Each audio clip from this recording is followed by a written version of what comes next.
உலக மகளிர் தினத்தை முன்னிட்டு ஆம் ஆத்மி பார்ட்டி சார்பில் மாநில மகளிர் மாநாடு சென்னையில் எழுச்சியுடன் நடைபெற்றது. சென்னை பி.டி. தியாகராஜர் ஹால் அரங்கில் மார்ச் 6ஆம் தேதி நடைபெற்ற இந்த மாநாட்டில் பல்வேறு சமூக ஆர்வலர்கள் மற்றும் கட்சி நிர்வாகிகள் கலந்து கொண்டனர். இந்த நிகழ்ச்சியில் தமிழ்நாடு மாநில மகளிர் ஆணைய தலைவர் வழக்கறிஞர் ஏ.எஸ். குமாரி, சமூக ஆர்வலர் வழக்கறிஞர் ஏ. அருள்மொழி, சமூக ஆர்வலர்கள் அங்கையர் கன்னி, சத்யா தனகோடி, கல்வியாளர் டாக்டர் எம். ரஜினி உள்ளிட்டோர் கலந்து கொண்டு பெண்களின் சமூக முன்னேற்றம் மற்றும் அரசியல் பங்கேற்பு குறித்து கருத்துக்களை பகிர்ந்தனர். மேலும் ஆம் ஆத்மி பார்ட்டி தேசிய இணைச் செயலாளர் டாக்டர் தாமோதரன், மாநில பொதுச் செயலாளர் ஜோசப் ராஜா ஆகியோரும் கலந்து கொண்டு பெண்களின் உரிமைகள் மற்றும் அரசியல் அதிகாரம் குறித்து பேசினர்.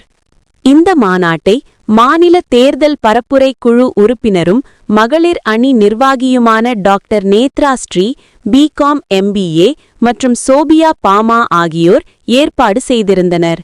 மேலும் மாநில கொள்கை பரப்பு இணைச் செயலாளர் கிருஷ்ணவேணி, சிறுபான்மை அணி செயலாளர் கைசர், கலை மற்றும் கலாச்சார பிரிவு செயலாளர் ரமா, வழக்கறிஞர் பிரிவு திருமதி சங்கீதா, மத்திய சென்னை தலைவர் HMD ஆரிஃப், தென் சென்னை தலைவர் வினோத்குமார் உள்ளிட்டோர் கலந்து கொண்டனர். அதேபோல் மத்திய சென்னை சித்ரா, மத்திய சென்னை கவிதா, மாநில ஊரக வளர்ச்சி விருது செயலாளர் கௌரி பாபு, ஈரோடு கிழக்கு மாவட்ட தலைவர் ஷர்மிளா பானு, ஈரோடு மாவட்ட தலைவர் சுனிதா உள்ளிட்ட பலரும் கலந்து கொண்டு மாநாட்டை சிறப்பித்தனர்.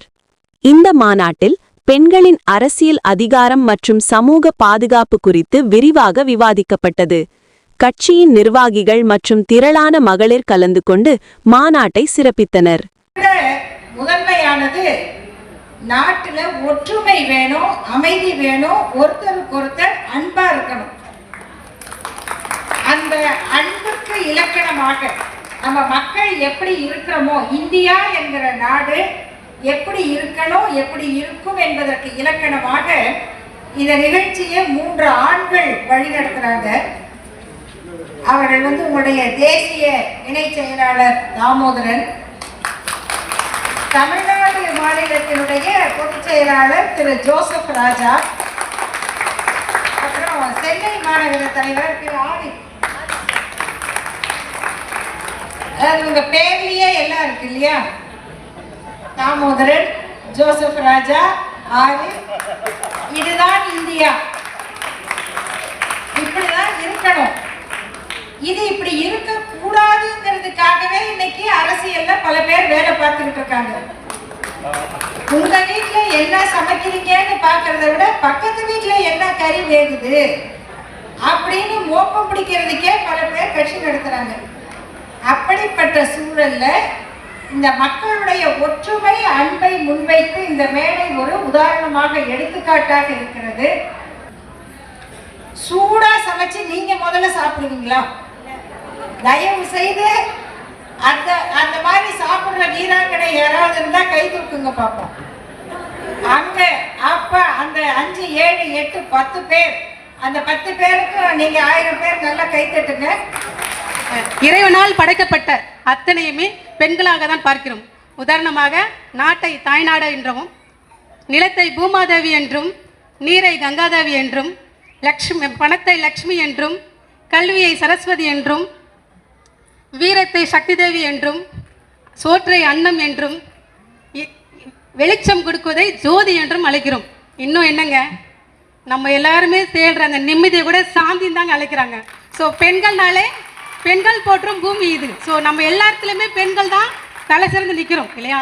எல்லா விதத்துலையுமே பெண்கள் அரசியலுக்கு வரணும். ஒரு பெண் மிகப்பெரிய அரசியல்வாதி, அது யாருக்குமே தெரியாது. நம்ம தாங்க சிறந்த அரசியல்வாதி. ஏன்னா நம்ம குடும்பத்தில் இருக்கோம் பாருங்க, நம்ம குடும்பத்தை நிர்வகிக்கிற அரசியல் பெரிய அரசியல் நம்ம தான். நம்ம செய்கிற அரசியல் இந்த ஆண்களும் செய்ய முடியாது. அந்த தான் அங்கங்கே கொடுக்கணும், அதை தான் அங்கங்கே வைக்கணும், இதை தான் இங்கே வைக்கணுன்ற அந்த அரசியல் புரிதல் நம்மளுக்கு தான் இருக்கும். ஸோ நம்ம அரசியலுக்கு வந்தால் ஆண்களை மிஞ்சிடும்ன்ட்டு தான் பயத்தில் தான் இப்படி நம்மளை அப்படியே தடுத்து தட்டி உட்கார வச்சுருக்காங்க. அந்த மாதிரி நம்ம உட்காரக்கூடாது. ஒவ்வொருமே பெண்களும் எல்லாருமே தலை சிறந்திருக்காங்க. ஒரு பெண் வெளியே வராங்கன்னா அது எவ்வளோ பெரிய எவ்வளோ கஷ்டத்தை நம்ம ஃபேஸ் பண்ணிட்டு வரோம். இது ஒரு பெண் தன் குடும்பத்தில் இப்போ மேம் சொன்ன மாதிரி அத்தனை வேலைகளையும் நம்ம பார்க்குறோம். அதுவும் பெண்கள் வந்து ஒரு வேலைக்கு வராங்கன்னா அது எத்தனை பேர் எவ்வளோ ஆன் சைடும் எவ்வளோ ஆஃபீஸ்லையும் நம்ம எவ்வளோ பேச்சுகளையும் ஏச்சுகளையும் நம்ம வந்து ஃபேஸ் பண்ணிக்கிட்டு இருக்கோம். அந்த மாதிரி நம்ம எதுவுமே ஃபேஸ் பண்ணக்கூடாது. தைரியம் தன்னம்பிக்கை முறை எல்லாத்துக்குமே வந்துகிட்டு இருக்கோம். இன்னொரு விஷயம் பெண்கள் வந்து தன்னம்பிக்கையும் தைரியம் நிறைந்தவர்கள். எப்படி சொல்லணும்னு வச்சுக்கோங்க, ஒரு பெண் ஒரு குழந்தையை பிறப்பதற்கு எவ்வளோ வலி தாங்கிக் கொள்கிறார் எல்லாரும் தெரியும். அதை யாராலையுமே தாங்கிக் கொள்ள முடியாது. ஆனால் அந்த வலியை தாங்கிக் கொண்டு அடுத்தும் ஒரு பெண்ணை குழந்தை பெற்றுக்கு தைரியம் பெறும் அந்த தன்னம்பிக்கை மிக்கவர்கள் நாமங்க. பெண்கள் நம்ம சொல்லிக்கிறத நம்ம எந்த விடக்கூடாது. சரிங்களா? இல்லாத அகத்தி இருக்க இல்லாத ஏதும் இல்லைன்னு சொல்லுவாங்க. அதனால நம்ம எங்க இருக்கோமோ அங்கதான் நம்மளோட சிறப்பாக ஒரு இடத்துல நம்ம இருக்கணும். பாதுகாப்பு இல்லை. இங்க வந்தவன் போன பெண்களை சீண்டி பார்ப்பதும் பெண்களை சீரழிப்பதும் இடத்தில் நாம் இருக்கிறோம். அதற்கான சட்டங்களும் அதற்கான தண்டனைகளும் இங்கு சரியாக இல்லை. அந்த இடத்தில் பெண்கள் வந்தால் இதற்கான தண்டனைகளும் கடுமையாக இருக்கும். அப்ப பெண்களை நாம் தான் பாதுகாக்க முடியும். அதற்காக அனைவரும் எந்த ஒரு சூழ்நிலை இவ்வளவு தைரியமும் நாங்கெல்லாம் வெளியே வந்துட்டேங்க. அரசியல நாங்க பார்ப்போங்க. நான் ஒரே ஒரு விஷயம் சொல்றேன். நான் வந்து சிம்பத்திக்காக சொல்லலை. எனக்கு 2 வயது குழந்தை இருக்குது.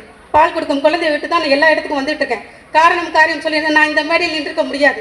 காரியம் சொல்லவே கூடாது. ஒரு பெண் யாராக இருந்தாலும் என்னால் முடியும், என்னால் செய்து பார்ப்போம். அது என்ன உங்களால் முடிஞ்சா எங்களால் முடியாதா? செய்து பார்ப்போம்ன்ற எண்ணத்தில் தைரியமும் தன்னம்பிக்கையோட எல்லாரும் இருக்கணும். இதே அளவோட இதே தைரியத்தில் எல்லாரும் நினைச்சிருக்கணும். வந்த அனைவருக்கும் நன்றி. தேங்க்யூ. சத்யாதான கூடியவர்களுக்கு ஆம் ஆத்மி கட்சி திருமதி ரமா அவர்கள் சாவி அணிவித்து மரியாதை செய்கிறார்கள்.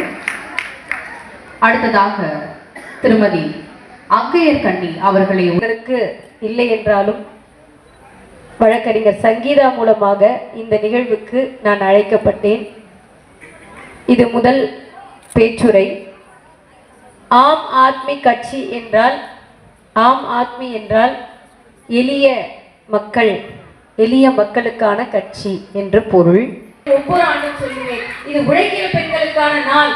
நீங்க இதெல்லாம் ஒரு வகையான பெண்கள் தினம் தான். எல்லாத்தையும் நம்ம ஏற்றி எல்லாருக்கும் ஊக்குவிக்கிறதற்காக அந்த கருத்தை நாம் வழிமொழியலாம். ஆனால் உண்மையாக அன்றைக்கு இந்த நாளிலிருந்து பல ஆண்டுகள்